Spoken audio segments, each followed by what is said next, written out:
الله الرحمن الرحيم ولا تنكحوا المشركات حتى يؤمنن ولأمة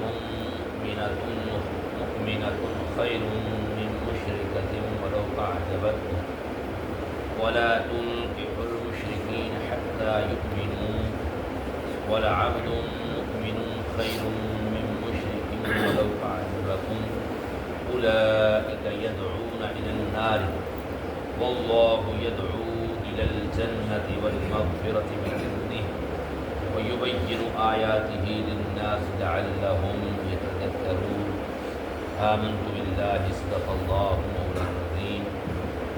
انتہائی معزز و محترم احباب ذوقار، درس قرآن کی اس مختصر نشست میں آج سورہ البقرہ کی آیت نمبر 221 آپ احباب کے سامنے تلاوت کرنے کا شرف حاصل کیا ہے۔ اللہ رب الجلال ارشاد فرما رہا ہے وَلَا تَنكِحُوا الْمُشْرِكَاتِ حَتَّى يُؤْمِنَّ، اور شرک والی عورتوں سے نکاح نہ کرو جب تک کہ مسلمان نہ ہو جائیں۔ وَلَأَمَةٌ مُؤْمِنَةٌ، اور بے شک مسلمان لونڈی خیر من مشرکۃ، مشرکہ عورت سے اچھی ہے۔ وَلَوْ أَعْجَبَتْكُمْ، اگرچہ وہ تمہیں پاتی ہو، یعنی مشرکہ عورت جو ہے وہ اگرچہ تمہیں پسند ہو لیکن مسلمان لونڈی مشرکہ عورت سے بہتر ہے۔ اور فرمایا وَلَا تُنكِحُوا الْمُشْرِكِينَ حَتَّى يُؤْمِنُوا، اور مشرکوں کے نکاح میں نہ دو، یعنی مسلمان عورتوں کو، حتیٰ یؤمنوا، جب تک وہ ایمان نہ لائیں۔ وَلَعَبْدٌ مُؤْمِنٌ خَيْرٌ مِّن مُشْرِكٍ وَلَوْ أَعْجَبَكُمْ، فرمایا بے شک مسلمان غلام مشرک سے اچھا ہے اگرچہ وہ تمہیں پاتا ہو۔ اولئک یدعون الی النار، وہ دوزخ کی طرف بلاتے ہیں۔ واللہ یدعو الی الجنۃ والمغفرۃ بإذنہ، اور اللہ جنت اور بخشش کی طرف بلاتا ہے اپنے حکم سے۔ وَيُبَيِّنُ آیاتہ للناس، اور اپنی آیتیں لوگوں کے لیے بیان کرتا ہے۔ لعلہم یتذکرون، کہ کہیں وہ نصیحت مانے۔ کنز الایمان، صاحب کنز الفن لکھا وَلَا تَنكِحُوا الْمُشْرِكَاتِ حَتَّى يُؤْمِنَّ، اور مشرکہ عورتوں سے نکاح نہ کرو جب تک وہ مسلمان نہ ہو جائیں۔ وَلَأَمَةٌ مُؤْمِنَةٌ خَيْرٌ مِّن مُشْرِكَةٍ، اور بے شک مسلمان لونڈی مشرکہ عورت سے اچھی ہے۔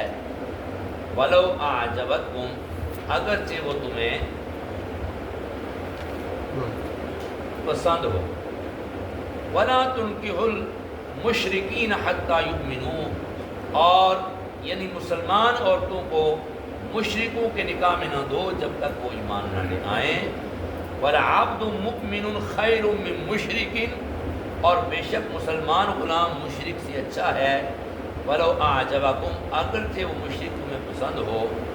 أُولَئِكَ يَدْعُونَ إِلَى النَّارِ، وہ دوزخ کی طرف بلاتے ہیں۔ وَاللَّهُ يَدْعُو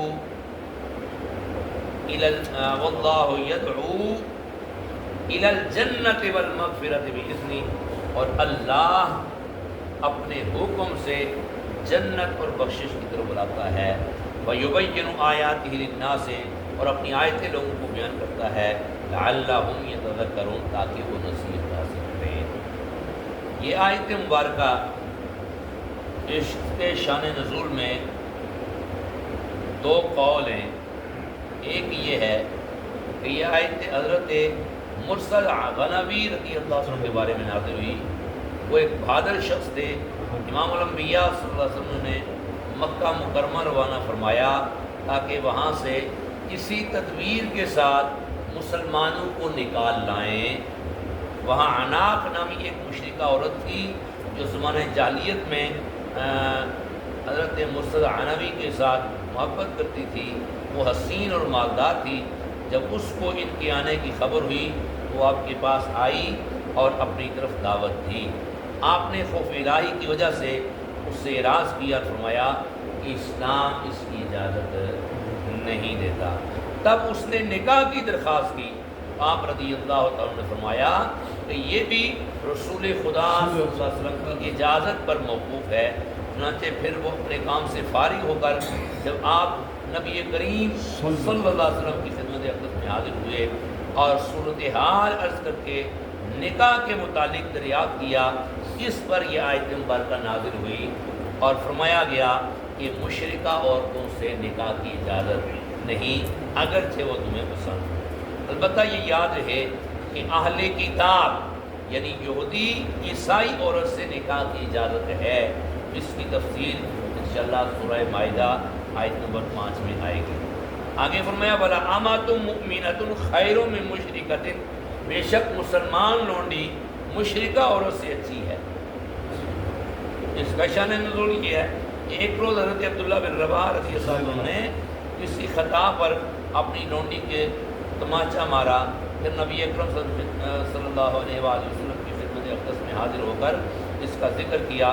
امام الانبیاء صلی اللہ علیہ وسلم نے اس کی ایمانی حالت کے متعلق دریافت کیا تو عرض کیا کہ یا رسول اللہ، اللہ تعالیٰ کی وحدانیت اور حضور اقدس صلی اللہ علیہ وسلم کی رسالت کی گواہی دیتی ہے، رمضان کے روزے رکھتی ہے، اچھی طرح وضو کرتی ہے اور نماز پڑھتی ہے۔ حضور امام الانبیاء صلی اللہ علیہ وسلم نے فرمایا کہ وہ تمہاری لونڈی مومنہ ہے۔ حضرت عبداللہ بن رواحہ نے عرض کیا یا رسول اللہ، اس ذات کی قسم جس نے آپ صلی اللہ تعالیٰ علیہ وآلہ وسلم کو سچا نبی بنا کر قبول فرمایا، میں اس کو آزاد کر کے اس کے ساتھ نکاح کروں گا۔ چنانچہ آپ نے ایسا ہی کیا۔ اس پر لوگوں نے تانا زنی کی، چونکہ عرب کے لوگ تھے، انہوں نے تانا زنی کی کہ تم نے ایک سیاہ فام باندھی کے ساتھ نکاح کیا ہے، حالانکہ فلاں مشرکہ آزاد عورت تمہارے لیے حاضر ہے، وہ حسین بھی ہے، مالدار بھی ہے۔ اس پر یہ آیت مبارکہ نازل ہوئی، آیت کا یہ حصہ نازل ہوا وَلَأَمَةٌ مُؤْمِنَةٌ خَيْرٌ مِّن مُشْرِكَةٍ۔ اللہ نے فرمایا کہ بے شک مومنہ لونڈی جو ہے وہ مشرکہ آزاد عورت سے بہتر ہے۔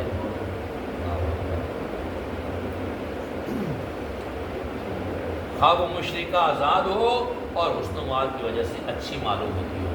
اور آگے فرمایا بَلَا تُنكِحُوا الْمُشْرِكِينَ حَتَّىٰ يُؤْمِنُوا، مشرکوں کے نکاح میں نہ دو، یہ مسلمان عورتوں کو جب تک وہ ایمان نہ لے آئیں۔